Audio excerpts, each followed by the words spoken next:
Señores, buenas noches. Esto es Luis Novarecio Entrevista. En instantes estoy hablando con Margarita Stolbizer.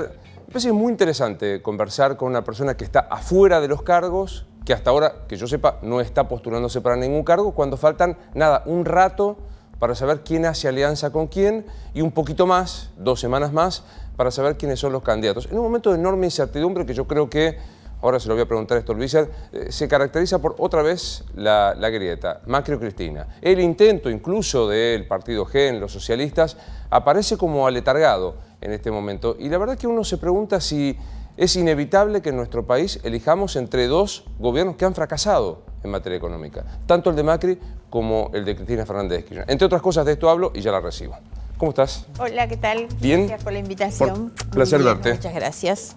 ¿Todo en orden? Todo en orden, Bueno, dentro de lo que se puede en este país y en estos momentos, ¿no? Es verdad, hay que decir en este país y hoy, sí. Mañana vemos. Porque viste que además el país, fuera de los tiempos electorales, que de por sí ya son de mucha tensión y demás, es como que la Argentina vive en estado de tensión y de crispación permanente, ¿no? A mí me alarman mucho esas señales de violencia callejera, la intolerancia de la gente, a veces por cuestiones mínimas y que llevan realmente a situaciones muy complicadas, ¿no? Como una señora con un martillo, con un auto. Yo digo, ¿es fenómeno urbano? ¿Es fenómeno de capital, Mendoza, Rosario, Córdoba? ¿O crees que esto está más extendido? Digamos que es un fenómeno bastante de las grandes ciudades y sobre todo aquí, ¿no? En el interior se ve mucho menos. Me parece que en el interior tal vez esas razones de vecindad, de conocimiento, digamos, de inmediación, como que ayudan a que por lo menos no existan o no se lleve a niveles de intolerancia, de descalificación tan grandes, ¿no? Totalmente. ¿Ganó la grieta de vuelta? Y bueno, esto lo podremos decir cuando llegue fin de año. Yo comparto, por supuesto, que no está siendo el escenario electoral ya casi en vísperas de los cierres de las coaliciones, no está siendo lo que pensamos inicialmente hace 2 o 3 meses que podía ser. Sigo creyendo con mucha convicción que más de la mitad de los argentinos no quiere ni el mal gobierno de Macri ni el peor gobierno de Cristina. O sea, no quiere quedar entrampado en esta grieta que frente a un mal gobierno la única chance sea volver al pasado y que vuelvan los que se fueron. También vengo diciendo, esto es responsabilidad de Macri, porque si hubiera hecho las cosas un poquito bien, los que se fueron muy mal, porque recordemos que se habían ido muy mal, no tendrían ninguna chance de volver. Ahora, en vísperas, digamos ya, de lo que pueden ser los cierres, yo creo que cuando en unos días más tengamos definido, delineado cuál es ese espacio intermedio que no es la grieta, quiénes son los candidatos ahí o las candidatas en ese lugar, me da la impresión que eso va a potenciarse un poco, porque la gente va a empezar a ver, bueno, existe algo distinto, bueno, ¿no? Y hoy en ese existe algo distinto, está el GEN, está el socialismo, está la Baña. Está La Baña, claro. La Baña es el candidato, más allá de todos los intentos que se han hecho para debilitarlo, para decir se bajan. No, la verdad es que el hombre desde el primer día dijo que era candidato cuando él asumió esta responsabilidad, incluso antes de que lo hiciera públicamente. También dijo, no quiero una cosa tradicional, no quiero la política tradicional con el acto de presentación, de lanzamiento, y lo hizo un día en una entrevista radial, en realidad. Y bueno, y así va a ser seguramente el desarrollo de la campaña, con un candidato que quiere salir de la lógica esta de la confrontación inútil, del matar o morir, el blanco-negro. Y creo sobre todo que la candidatura de La Baña está muy justificada, digamos, en un contexto como el que vive la Argentina. Más allá de que yo tengo muchas críticas al actual gobierno, el gran fracaso de este gobierno es el fracaso económico. Sin la menor duda. Entre otras cosas porque ellos nos dijeron que tenían el mejor equipo y hoy está más que probado que el equipo, lejos de ser bueno, es de mediocre para abajo, no acertaron ni una. Subestimaron el tema de la inflación y no resolvieron, y la pobreza que recibieron, porque es cierto que la herencia era muy mala, no resolvieron nada y agravaron los problemas que recibieron. Ahora, ¿no? déjame antes de seguir Eso es lo hablando. que potencia, Sí. perdón, la candidatura de La Baña. Pero La Baña en un contexto de estabilidad económica, sin crisis, tal vez no hubiera aparecido si él no estaba buscando una candidatura. ¿Qué pasa con Massa? ¿Cuál es tu vínculo hoy con Sergio Massa? Bueno, no tengo vínculo, ya hace unos cuantos días que yo no hablo con él. La última vez fue una reunión que tuvimos con los 4 miembros de Alternativa Federal y Miguel Lipchitz y yo en la búsqueda de un acuerdo, pero a partir de ahí él hace una reunión con los 4, casi como que suscriben un compromiso tácito, digamos, de trabajar todos juntos, y los miembros compañeros de ruta de él empezaron a darse cuenta que él negociaba por otro lado. Y, insisto, estamos todavía a 48 horas de saber cuál es la decisión final de Massa, pero yo en este momento no converso con él. Fuiste muy elogiosa cuando trabajaron juntos en ese acuerdo. Lo sigo siendo, porque Massa es un gran dirigente, es un muchacho joven, muy capaz, con mirada estratégica, con capacidad de trabajo. A mí realmente me apena que él tome la decisión de ir al kirchnerismo cuando el reconocimiento que muchos le hemos hecho, que él se ha ganado, tuvo que ver justamente cuando se fue de un gobierno corrupto, cuando puso los límites, cuando los enfrentó, cuando les quitó la posibilidad de la reelección. Él hizo mucho y eso le permitió a él ganar un espacio. Me parece que esto no es bueno para él, para su carrera.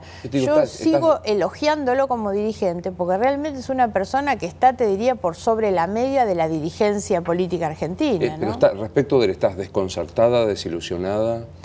No, yo trato, digamos, de no ilusionarme con los dirigentes políticos, ¿no?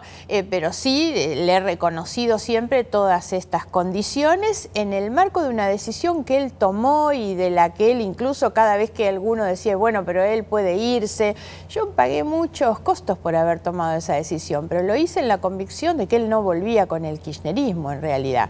Hoy cada uno toma su decisión y él tiene libertad, por eso él no tiene ninguna deuda conmigo, digamos. A mí me apena porque considero que de todos los dirigentes que deberían estar sentados en un lado, digamos, en una misma mesa para pensar la Argentina a futuro, yo creo que él es una persona valiosa en eso. ¿Y cómo explicas todo indica que va a acordar con el kirchnerismo? ¿Cómo explicas esto? Después de haber dicho lo que dijo, como vos decís, haber evitado con su candidatura la reelección. Sí, sí.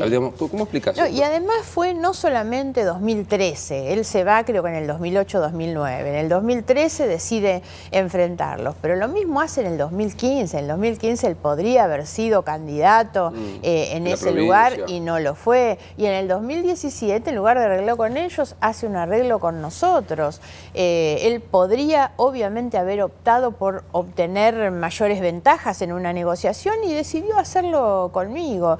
Entonces es bastante raro ese paso atrás, digamos, pero bueno, a mí tampoco me gusta sinceramente tener que andar dando las explicaciones por Massa. Me parece que cada uno toma la decisión y él tendrá digamos, él define su propia estrategia con su fuerza política. Creo que también su decisión responde más a una demanda por abajo de los que intentan asegurar sus lugares y bueno, me parece que también pasa por ahí. Pero insisto, no quiero abrir un juicio crítico sobre su decisión, digamos, me parece que no le hace bien a él.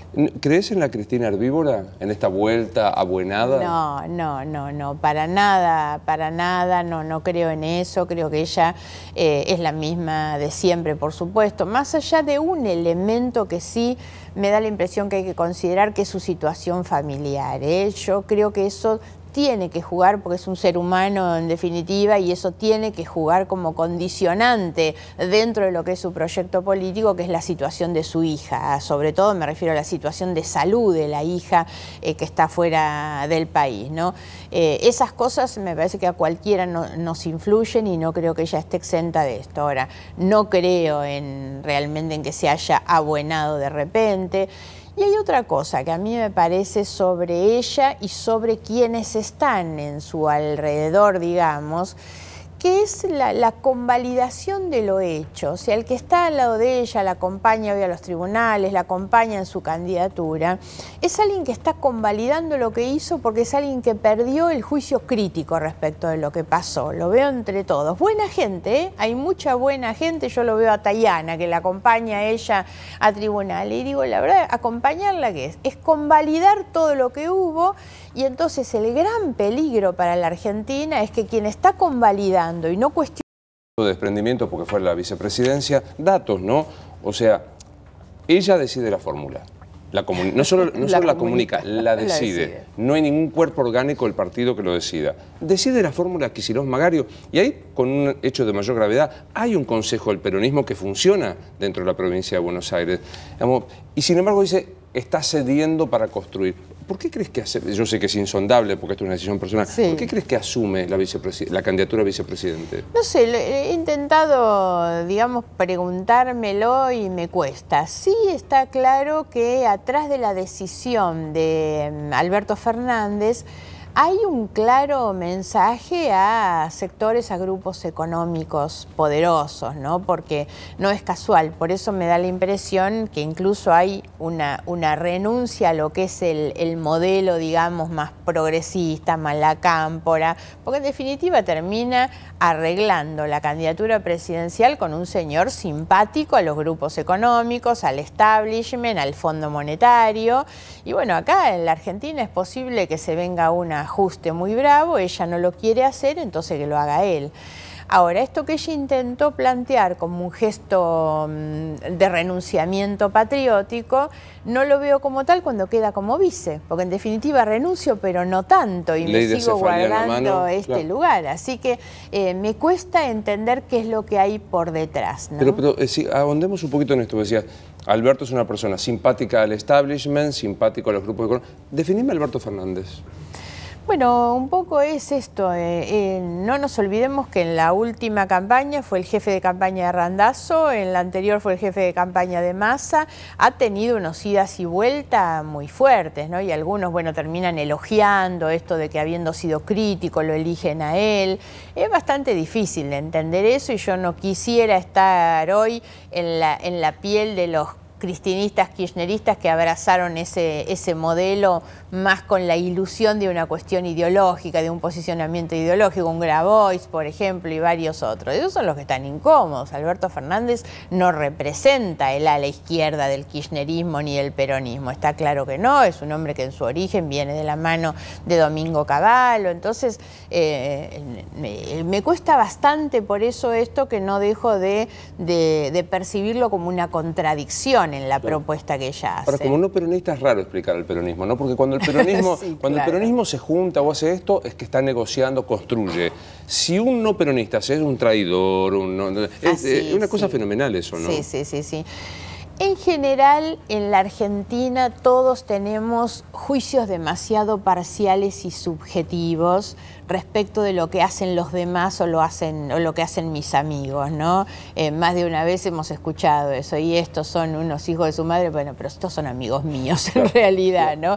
Me pasa con muchas personas que han sido o son muy críticas del kirchnerismo y toleran en el actual gobierno que puedan hacer cosas demasiado parecidas. Me refiero incluso a sectores intelectuales, los que defienden férreamente la Constitución y el Estado de Derecho, y resulta que a Macri le han bancado desde el decreto para designar los miembros a la Corte por decreto, hasta, bueno, la posibilidad ahora de que den marcha atrás con el mismo decreto que ellos dictaron hace unos días para impedir las colectoras, ¿no? Ampliación del blanqueo para familiares. Claro. Bueno, eso es tremendo. Y esto último es la manipulación de la norma puesta al servicio de mis conveniencias, las conveniencias de quien firma. Y siento que hay muchos que toleran esto, que si las mismas cosas las hubiera firmado Cristina Fernández, no lo hubieran tolerado. ¿Nombres de esa gente? No, sobre todo lo veo mucho en los ámbitos académicos. Lo dije el otro día en una reunión del Colegio de Abogados, en realidad, porque ahí es donde veo, y yo he compartido con ellos muchas críticas al kirchnerismo, y sin embargo no les escucho las críticas al macrismo con aberraciones en términos, me refiero, de institucionalidad, de constitucionalidad, ¿no? Como ex radical, ¿qué crees que pasa? ¿Sentís que es el partido humillado de Cambiemos, el partido que se reacomoda a las circunstancias? ¿Qué pasa con el radicalismo? No, el radicalismo tomó una decisión hace 4 años en su convención de Gualeguaychú, que fue acompañar este proyecto, y es muy difícil salirse cuando vos formas parte. Ellos lo plantearon desde un comienzo, Macri se los dijo claramente, no es un gobierno de coalición, es una coalición electoral, el que gobierna es Macri, bueno, y ellos han ratificado esto. Es la decisión de dónde estás parado. Yo puedo verlo como un renunciamiento, digamos, a su significado y a su rol histórico, pero bueno, no soy quien de afuera para juzgarlo tampoco. Hablemos un poco de Macri, porque vos decías la expectativa que generó, que fue muy alta, porque la herencia, yo creo que efectivamente la herencia era muy pesada. Institucionalmente, ¿dirías que el gobierno de Macri tiene menos, igual o más alta corrupción que el gobierno de Cristina? La verdad es que medir esto, digamos, salir con el centímetro a ver si son más o menos corruptos, a mí me parece que lo importante es un poco lo que vos decías antes, es reconocer de qué manera traicionó el rol y la misión histórica que él venía a cumplir, que era dar una vuelta de página al kirchnerismo, recomponer las instituciones, hacer las instituciones más creíbles, más confiables, más transparentes. Fíjate, un elemento solamente y tiene que ver con esto que decíamos antes, que es cómo se terminan manipulando las normas para poner al servicio de lo que querés. La Oficina Anticorrupción debió haber sido de origen un organismo absolutamente independiente. No solamente no lo fue por la persona que designaron, sino que cambiaron por decreto la ley que decía que la persona que llegaba tenía que tener un título de abogado, ¿no? Entonces, ahora, ¿cuántas críticas hubo a eso? Si eso lo hubiera hecho Cristina Fernández. No, un escándalo. Pero un escándalo. Pero digamos, y perdón que traiga una anécdota personal aquí a este momento, detesto hablar en primera persona. A mí me costó que Laura Alonso me bloquease del teléfono, claro, del WhatsApp. O sea, por decir, nada personal con Laura Alonso. Personal, nada. Uno, claro. Es más, ya se molesta cuando yo digo que tengo un cierto afecto de trato. Sí. Pero es una ilegalidad el decreto de modificación y su posición de decir, yo investigo algunas cosas, el resto se ocupan los fiscales, o sea, como selectivamente mirar la corrupción, ¿no? Sí, sí. Bueno, es un poco la posición que Macri ha tenido desde que asumió, ¿no? Con esta idea de la corrupción, que se ocupe la justicia. Los políticos no tenemos nada que hacer. Y yo creo que eso es malo. La justicia siempre trabaja sobre hechos del pasado y está muy bien que así sea. Ahora, la responsabilidad de terminar con la corrupción, más de una vez hemos planteado nunca más de la corrupción, es de la política, ¿eh? Es de la política. No hay vuelta. Claro, no hay vuelta. Y sin embargo, fíjate que han pasado 4 años de gobierno, ni siquiera se ha modificado la ley de ética pública. Muchas de las cuestiones que vienen pasando. Por eso digo, la institucionalidad no es solamente decir, a ver si estos se quedaban con los 20.000 millones de la obra pública y estos se emprolijaron la obra pública. Sí, yo creo que emprolijaron bastante la obra pública. Ahora, ¿cuánto sabemos hoy de lo que hay atrás de esto, de lo que se está haciendo, quiénes son los que participan? Digamos que no hay una transparencia en la gestión que nos permita decir, bueno, si sanearon absolutamente las instituciones. Y lo otro ha sido este juego perverso vinculado con el primer tema del que hablamos, que era la grieta, que la grieta también es la consecuencia de un gobierno que decidió, por conveniencia electoral, agitar el fantasma de Cristina porque a ellos les conviene electoralmente. No se dieron cuenta seguramente, pero eso es lo que la ha posicionado a esta señora, que debería estar rindiendo cuenta en los tribunales en serio, y la posiciona otra vez como una opción electoral. Sí, agitás el fantasma y el fantasma se levantó y caminó. La subieron al escenario y borraron al resto, porque claramente la estrategia era no solamente subirla a ella, sino borrar a todo el resto. Dijiste, esta señora debería estar dando cuentas en serio en la justicia de lo que hizo. Porque no lo está haciendo. Basta observar lo que ha sido su presencia y su participación en todas las convocatorias que la justicia le ha hecho. Ni siquiera ha utilizado el momento de la indagatoria, que es el momento del ejercicio de la defensa en el juicio para la persona imputada. Ella lo que hace siempre es la descalificación del juez, la denuncia de su persecución política y nunca dar una sola explicación, ¿no? Bueno, en el libro, a mí me llamó la atención su libro y fui a leerlo a ver si si encontraba ahí algún elemento. La verdad es que el libro es parte del relato, la profundización del relato, digamos, del kirchnerismo. No hay ninguna explicación. Por eso me preocupa mucho eso, trasladado al plano electoral, que todos estos, digamos, que están acompañando sin haber dado una explicación, sin haber dicho jamás, bueno, en realidad nos equivocamos, pasó esto, no lo vamos a volver a hacer. No, cuando vos reivindicás todo lo hecho, es decir, y si llego, hago de nuevo. Es sin beneficio de... Claro. Claro. Cuando vos decís ella no está dando cuenta de sus actos en la justicia, de vuelta a la grieta, sos pro, Bonadío es casi Savigny, que es un jurista genial. Si sos K, Ramos Padilla es el juez. Primero, ¿qué te pasa con la causa Ramos Padilla? Trato de tener la cautela de quien no conoce la causa. En general, trato de manejarme con seriedad, que es que opino de las cosas que realmente conozco, por eso me siento segura cuando opino de las causas de Cristina, pues las conozco. Conozco lo que dicen los medios, nunca me he metido en la causa. Ahora, ¿qué es lo que me pasa con eso? Siento que es un enchastre muy grande, un enchastre del que todos son responsables, el fiscal porque no se presenta, por supuesto, la politización que se hace de una causa donde los testigos terminan siendo todos los kirchneristas. Entonces me parece que se ha ido ensuciando algo que ameritaba una investigación mucho más seria. En cualquier caso, doctor Nelly debió haber comparecido. Claro, eso es lo que estoy diciendo. El fiscal debió haber comparecido, el juez debería tener otro tipo de recato, digamos, en la conformación de la prueba y de los elementos que va a tener en consideración en la causa. Me parece que hay mucho enchastre. Y después siento también que hay, digamos, como, si se quiere, como actores con distintos niveles de participación. O sea, hay una franja que son claramente delincuentes, los mafiosos, los delincuentes, donde está D'Alessio. Hay una que son los que con alguna ingenuidad utilizaron la información que podía provenir de ese lugar, un periodista, digamos, que accedía y demás.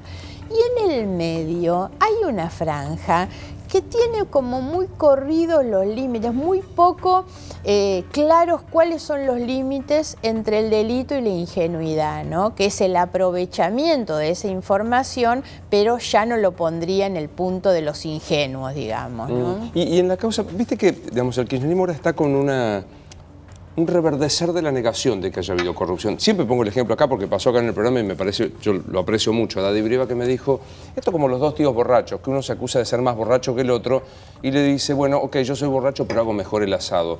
La historia es como que es un cuento, que hay un relato de corrupción, de persecución, se lo digo a quien inició muchas de las denuncias que hoy están. Digamos, ¿es objetivamente, para vos que lo iniciaste, es objetivamente real una red dedicada al saqueo de los fondos públicos organizada del Estado para beneficio de sus amigos? Sí, absolutamente. Yo tengo toda la convicción, nunca hubiera hecho una denuncia por estos delitos si no hubiera tenido la convicción total y los elementos de prueba. Además, hay datos que son muy objetivos, muy concretos. Cuando vos te encontrás con las propiedades en los Estados Unidos del secretario de Daniel Muñoz, es imposible pensar que el secretario pudo comprar esos pisos en el hotel ese de Nueva York solamente por ser el secretario, ¿no? Y de la misma manera, cuando uno analiza la fortuna de Báez, un señor que era el empleado de banco, designado ahí por Néstor Kirchner, que constituye su empresa emblema, Austral Construcciones, con 15 días de diferencia al momento que Néstor Kirchner asume, y hoy tiene un patrimonio, el patrimonio conocido y en blanco, de varios miles de millones de pesos. Esas cosas son imposibles, ¿no? Por eso es que cuando se habla muchas veces de dónde está la plata y demás, hay que tratar de salir de la fantasía, de los pozos, de los entierros y qué sé yo, y hay que mirar mucho estas cosas de los testaferros.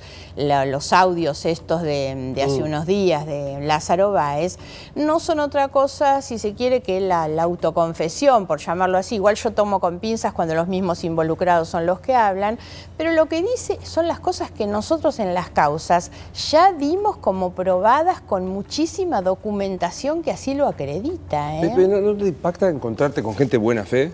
Son gente muy joven que te dice, no, Cristina no sabía, o Cristina no se enriqueció. Bueno, por eso digo, hay muchos elementos y puede haber gente de buena fe, yo confío en eso, pero cada vez menos, porque digamos, si no tenés información, andá, buscá. Sinceramente me parece que hay muchos elementos y hay evidencias. Estas cosas yo digo, si vos tenés los secretarios que nadaban en millones y millones de dólares, es imposible pensar que lo hicieron buenamente. Y lo de Valls es sin metáfora, 15 días antes, 2 semanas de calendario, 15.000 pesos, una sociedad que termina quedándose con toda la obra pública de Santa Cruz y buena parte de... Toda la obra pública, exactamente. Y además lo de Báez hay que entenderlo. Por eso siempre me pareció en esa causa, como también en la causa Chicone, por ejemplo, donde había estructuras de corrupción muy parecido al robo para la corona de Berbisky en la época de Menem, porque cuando vos ves que para que se cometa un delito y haya enriquecidos, hay tantas estructuras, oficinas públicas, me refiero, instituciones del Estado que colaboran, porque vos tenés la UIF que mira para otro lado, la Casa de la Moneda, el Banco Central, el Banco Nación, el Ministerio de Obras Públicas, o sea, eran tantas las ventanillas con funcionarios que miraban para otro lado, que terminan por supuesto enriquecidos, que es imposible pensar que eso no tenía una directiva por arriba, y eso era realmente lo que ocurría. En el libro el que yo escribí, el Yo Acuso, nosotros, yo dedico un capítulo a lo que le llamo el modelo de negocios. La obra pública era uno de esos canales por donde fluía el dinero sucio, pero no era tampoco el único, ¿no? Es que es una pregunta ingenua la que voy a decir. ¿Para qué quieren tanta plata? Ah, sí, eso me lo he preguntado y lo escribí en el libro también. Yo digo, ¿para qué una persona? Porque ahí es donde yo llego a la patología, a la enfermedad, donde ubico también el involucramiento de los hijos, ¿eh? Yo no puedo entender exactamente que los propios padres involucren a sus hijos en los delitos que ellos cometen. Esto es tremendo. Entonces, eso te habla de la patología. Esa codicia, esa avaricia, esa necesidad de tener más. Creo que en el libro yo puse en algún punto, ni varias generaciones de hijos y nietos van a poder gastar la plata que esta gente acumuló. ¿Cuál es el sentido? Por eso digo, ya hay una cuestión, si se quiere, filosófica atrás de todo esto, ¿no? En esa acumulación, esa enfermedad, esa avaricia, ¿no? Ya que estamos en la filosofía, definime filosóficamente al kirchnerismo. Ay, qué difícil, porque además, o sea, me cuesta plantearlo desde la filosofía, porque yo creo que son una banda de delincuentes. Entonces, sinceramente, me parece que le haría una concesión que no me parece... especulación intelectual. ¿Y el macrismo, te animás? Es que también el macrismo tiene su dosis de pragmatismo, el duranbarbismo, digamos, es un poco eso, es simplemente llegar. Ellos son los gestores de los negocios. Mira, hay cosas, por eso siempre me parece que tienen tantos parecidos, que la grieta no es tal, no hay tanta diferencia, no hay tanta distancia en el medio de quienes, entre otras cosas, entienden al Estado como parte de un botín, de un lado del mostrador o del otro, porque además Macri ha sido una persona que ha manejado las empresas como contratista del Estado y después termina llegando al Estado para administrarlo. Entonces, sumado a que el macrismo tiene algo, que es algo que a mí me hace siempre mucho ruido, que es su desprecio por la política y por el Estado, ¿no? Y obviamente quienes abrazamos el sentimiento y digamos, el ideal del progresismo, para nosotros el Estado es el único que puede garantizar la igualdad como horizonte de la política, ¿no? Esta cosa del mérito, ¿cómo se llama? De esta tendencia muy digamos, el ascenso a través del mérito, si uno parte de una desigualdad grosera de comienzo, claro, no hay modo, claro, o sea, la meritocracia. La meritocracia, que digamos, hay que mirar con cuidado también eso, porque a veces hace falta algo de meritocracia, sí, claro, en un Estado devastado como el que nosotros tenemos. Lo que no puede ser es el Estado como un botín de los sectores públicos o privados, pero ellos han despreciado siempre la discusión sobre el Estado, ¿no? Y hay algo muy instalado sobre el tema del déficit, cuando te empiezan a plantear el gasto, el déficit. La verdad creo que son discusiones muy profundas que no dio el kirchnerismo teniendo mayorías y tampoco este gobierno, que es la reforma de un sistema tributario, el sistema impositivo, efectivamente que pague más el que más tiene, ¿no? Te lo has planteado vos muchas veces. Bueno, se me respeta, todos coincidimos en tu honestidad personal, intelectual, tu coherencia. pero votos no te llegan. ¿Por qué no te vota la gente? Porque creo que hay otra motivación, digamos, como prioritaria. Lamentablemente la grieta o la polarización se comió las voluntades de muchos argentinos en las últimas 2 elecciones y entonces era más la necesidad de que el otro pierda de que votar por uno a favor. Hoy me preguntó un periodista qué quería yo decir en esa consigna de la campaña que era el yo ya gané. Y un poco el yo ya gané, desde mi punto de vista era, miren, yo la verdad no he hecho ninguna claudicación de mis ideas, ninguna concesión, hice una campaña tranquila, dije las cosas que decía, por eso considero que ya gané. Y yo considero que el votante gana cuando vota a alguien en quien cree. Y lamentablemente lo que tenemos en la Argentina es que muchos votan para que no gane el otro. Ese sentimiento de frustración que tiene que tener el que se va del cuarto oscuro después de haber votado en contra de alguien, a mí me cuesta tanto. Será porque desde muy chica yo empecé a militar muy joven y realmente le doy tanto valor a la democracia, a la libertad, al voto, a poder elegir, que me cuesta entender a aquellos que terminan tomando una decisión en un momento tan extraordinario, ¿no? Y lo hacen para que uno no gane. ¿Pero nunca te pasó? No, digo, en el balotaje de Scioli y Macri, ¿no te pasó tener que votar en contra de...? No. ¿Y qué hiciste? Voté en blanco. Voté en blanco, porque tenía que ser coherente con lo que había dicho durante toda la campaña. Me acuerdo que me paré, no sé si no fue en el debate, y en un momento dije, me toca competir con gente que no puede ni explicar su declaración jurada. Yo había sido muy crítica con eso, un poco por estas cosas que estoy viendo ahora. Entonces no podía optar por uno para que no ganara el otro, ¿no? ¿Y hoy sostenés lo mismo que, bueno, en este caso Macri, que es el presidente, no puede explicar su declaración jurada? Y siento que les cuesta bastante todo eso. No nos olvidemos que en el medio hubo muchas cuestiones que tenían que ver con con la causa del correo, los conflictos de intereses, los negocios de su familia.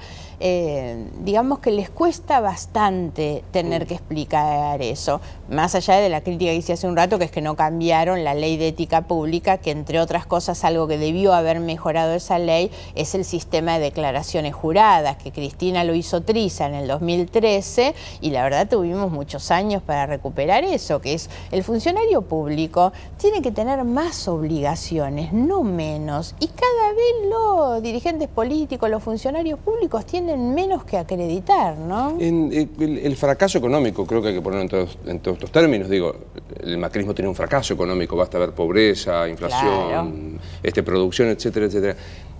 ¿Es que no le salió o son esto? Y hay un poco de todo. Hubo sin duda una subestimación de los problemas y cada vez que uno escucha a Macri la consideración sobre la inflación te das cuenta de eso y una sobreestimación de sí mismos, pero también son esto en términos de lo que creen. Ellos adhieren a la vieja teoría del derrame, vieja y fracasada teoría del derrame, que ganen primero los que están arriba y esos derramarán algunas migajas para los que están abajo. Nosotros siempre planteamos el crecimiento debe tener una base moral. Primero atendamos a los que están abajo, porque además esto incluso más de una vez lo digo, ni siquiera pasa por una cuestión de cooperación, de altruismo.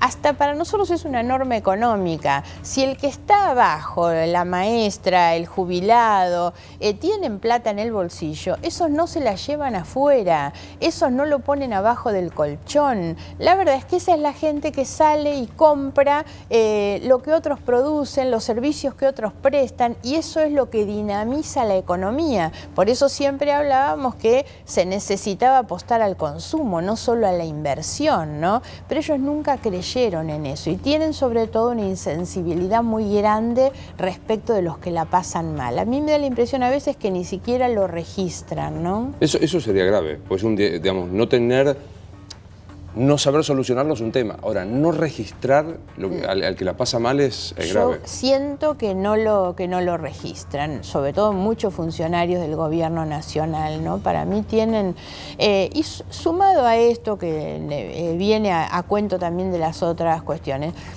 Han hecho y han facilitado muchos negocios de sectores privados. No sé si lo charlamos en otra oportunidad acá, lo que pasó con el INTI, por ejemplo. Destruyeron las capacidades estatales. Les importa muy poco dejar 230 personas en la calle para hacer negocio, porque metieron ahí algunos que van con los parientes, todo esto, bueno, recordemos además los decretos de los parientes y eso, que termina siendo... Yo siento a veces casi como para la gilada, ¿no? Es para hacer de cuenta que hago algo y en definitiva no hicieron nada, sacaron 2 parientes y por abajo. Y el INTI es un ejemplo. Entra un señor, lleva a la mujer y a partir de eso las obras públicas las manejan ellos sin controles. Una cantidad de irregularidades terrible. Pero atrás de eso que había, todos los que dejaban en la calle, porque como esos molestaban a los negocios, había que sacarlos. Claro, pero, ¿no? Y ahí aparece el fenómeno, para mí inexplicable, pero por lo menos entendible, de, ok, son iguales. El kirchnerismo y el macrismo son iguales. Yo estaba mejor con Cristina, por eso la voto. Bueno, ese es el problema y por eso digo, los responsables que Cristina pueda volver son los que están en el gobierno, porque eso es lo que le dan a la gente la idea de que antes estaba mejor. A mí me horroriza, me espanta, lo digo en todas partes, que puedan continuar gobernando los que están, pero por supuesto que puedan volver los que se fueron. Porque el 25% de pobres que dejó Cristina, que Macri llevó al 33%, empieza con el apoderamiento de la riqueza que había en ese tiempo. Cristina gobernó la Argentina en los años de mayor crecimiento y bonanza económica, cuando entraba mucha plata, y entonces lo que vemos es que había mucha gente muy pobre y que algunos pocos de ellos se llenaron los bolsillos, porque esa es la contracara del kirchnerismo. Lo inaceptable del kirchnerismo es eso, gobernaron en tiempos en los que entraba mucha plata y hoy vemos toda la cantidad de gente enriquecida. El que hace política honestamente no puede enriquecerse, no hay modo. No puede llegar a ese modo. ¿En algún momento vida, dijiste, ¿no? hasta acá llegué, me voy de la política?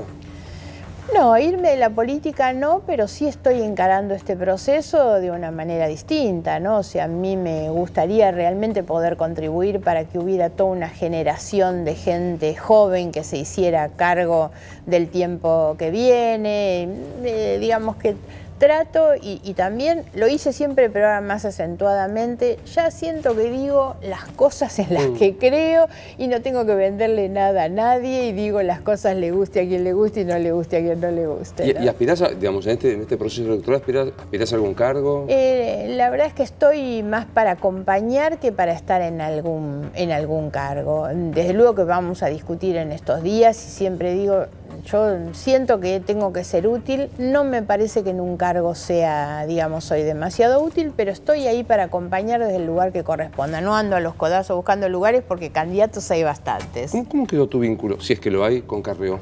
No tengo ningún tipo de vínculo. Ni estoy peleada ni amigada, pero son estas cosas que yo creo que no le importan a nadie tampoco. ¿Vos decís? Sí.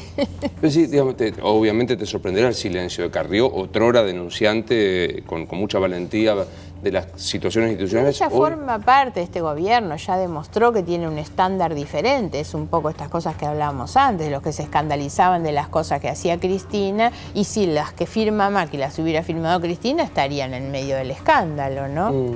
¿Tu familia te banca en esta persistente tarea de construir desde la política?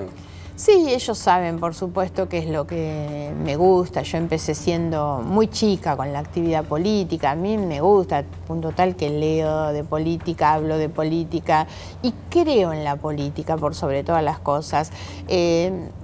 Sufro un poco todo lo que es el deterioro tan grande del sistema político y de los partidos, porque yo creo en las organizaciones, creo en los equipos, creo en los partidos políticos en realidad, porque yo me nutrí en un partido político y creo mucho en la formación de los jóvenes, en la promoción de cuadros, en las políticas locales. Creo que es muy importante mirar los gobiernos locales, los gobiernos municipales, así que...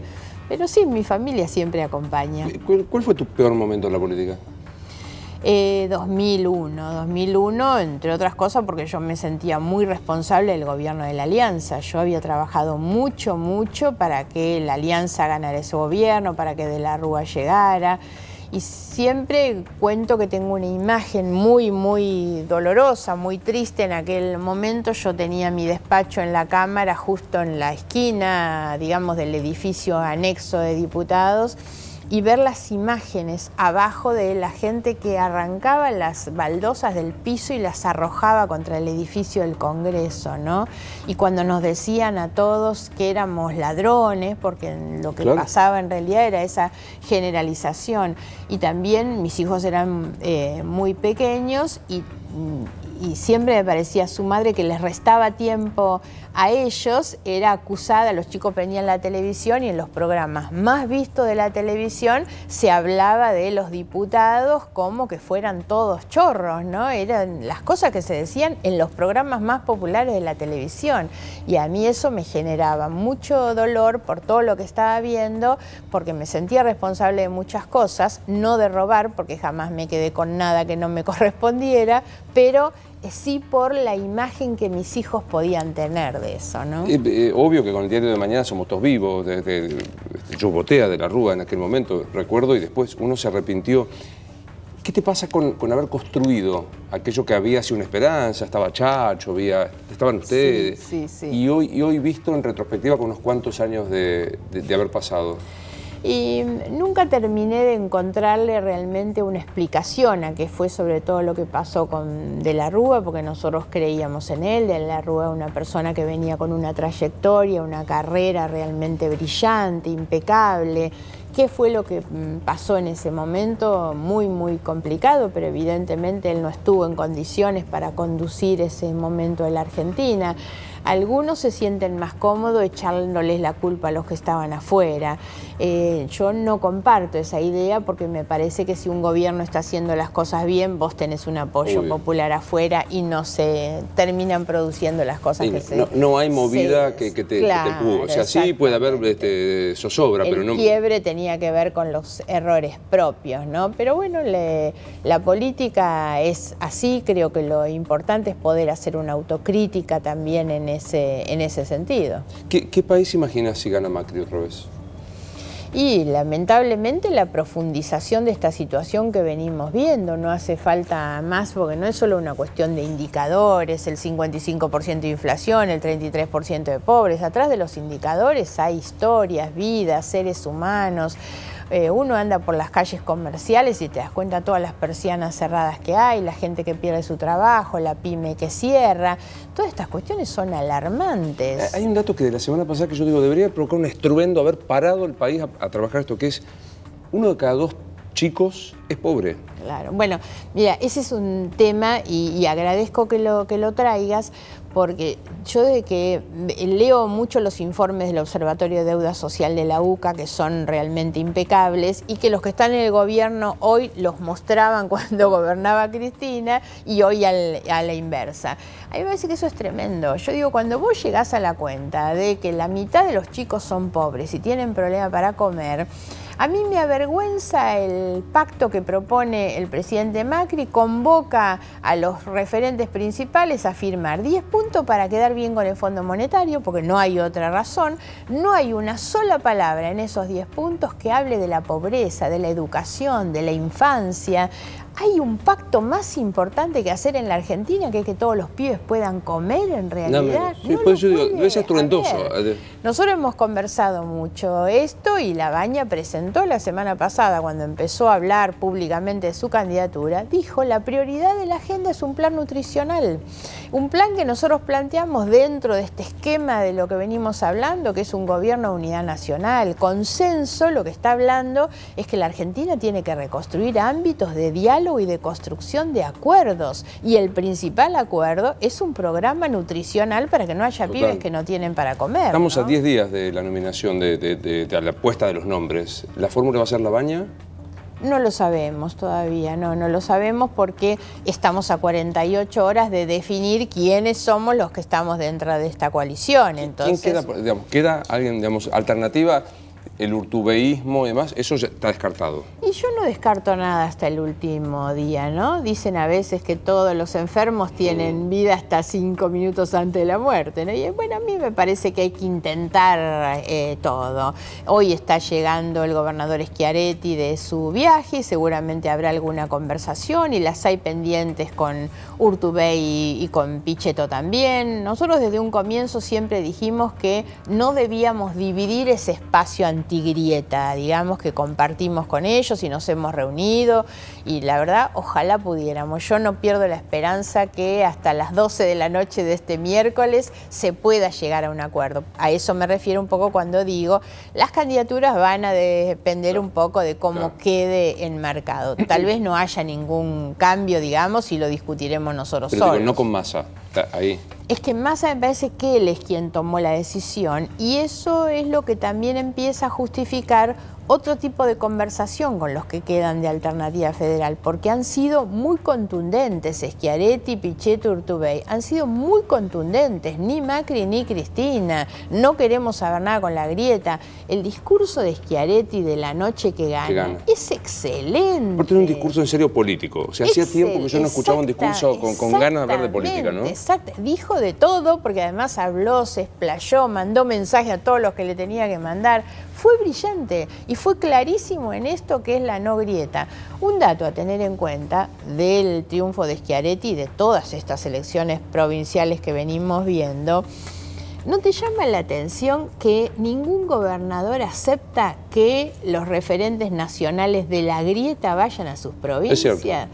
No, y me parece que cada uno ha ido preservando ese espacio sin definirse, porque obviamente que ellos también están representando comunidades que no quieren la grieta, que no quieren... Primer síntoma es adelantar, todas las provincias que adelantaron. Todas, digamos, ahí juega también la conveniencia, pero esto de no definirse es porque en realidad ninguno quiere embanderarse, ni Macri ni Cristina tampoco, son muy pocos los que se ponen esa camiseta, hasta ayer Morales, y bueno, Morales habla de la ampliación de Cambiemos, y sumado a que él tiene un acuerdo ahí, nosotros formamos parte del acuerdo de Morales. Y en referencia a Schiaretti, yo creo que ese discurso tan claro que tuvo él, que comparten también Pichetto y Urtubey, es lo que hace que nosotros tenemos hasta el último momento que considerar una conversación con esa gente. La otra vez que viniste había una coyuntura y no te hice la pregunta que me gusta hacerle a todo el mundo cuando termino este reportaje, que es mucho más existencial, y es ¿nos morimos y qué pasa?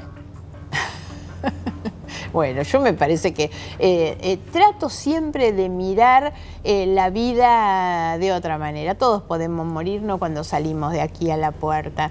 Y sin embargo, me parece que uno tiene que trabajar tratando de construir y de aportar, no solo para que nosotros podamos vivir mejor hasta el último minuto, sino para los que vienen detrás. Creo que lo importante acá es pensar en qué cosa le dejamos a los demás. Y eso a veces es lo que no se piensa, ¿no? ¿Se termina acá? No.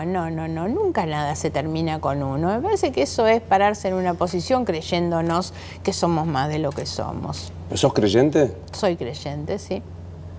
¿Y ejercés no se dice ejercés, digo, militás tampoco? Sí, practico, sí, soy creyente.